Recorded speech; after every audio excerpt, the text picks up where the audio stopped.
কোন চনৰ আইন মতে অসমীয়া ভাষা ৰাজ্যিক চৰকাৰী ভাষা হিচাপে পৰিগণিত হয়? উত্তৰ 1960 চনৰ আইন মতে। অসমীয়া সাহিত্যৰ ৱাল্টাৰ স্কট বুলি কাক কোৱা হয়? উত্তৰ ৰজনীকান্ত বৰদলৈ। হিন্দী ভাষালৈ অনুদিত প্ৰথম অসমীয়া কিতাপখনৰ নাম কি? উত্তৰ চিত্ৰ ভাগৱত। অনাতাঁৰ যোগে সম্প্ৰচাৰ হোৱা অসমীয়া ভাষাৰ প্ৰথম নাট কোনখন? উত্তৰ বীণ বৰাগী।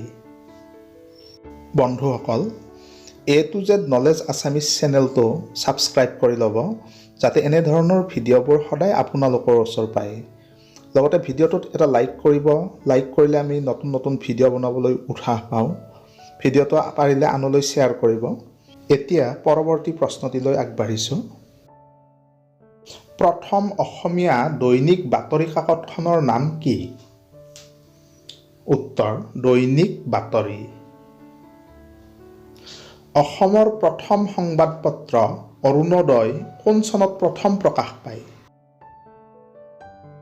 উত্তৰ 1946 চনত। ডক্টৰ মামণি ৰয়ছম গোস্বামীয়ে কোন চনত জ্ঞানপীঠ বঁটা অৰ্জন কৰিছিল? উত্তৰ 2001 চনত। প্ৰথম অসমীয়া ছপা পুথি ধৰ্মপুস্তকৰ লিখক কোন? উত্তৰ আত্মাৰাম শৰ্মা। কোন চনত সত্ৰীয়া নৃত্যক ক্লাছিকেল ডেন্স হিচাপে স্বীকৃতি দিয়া হয়? উত্তৰ 2000 চনত। ধলা শদিয়াত অৱস্থিত ভূপেন হাজৰিকা সেতুৰ দৈৰ্ঘ্য কিমান? উত্তৰ 9.15 কিলোমিটাৰ। প্ৰথম অসমীয়া সম্পূৰ্ণ ৰঙীন কথাছবিখনৰ নাম কি? উত্তৰ ভাইটি।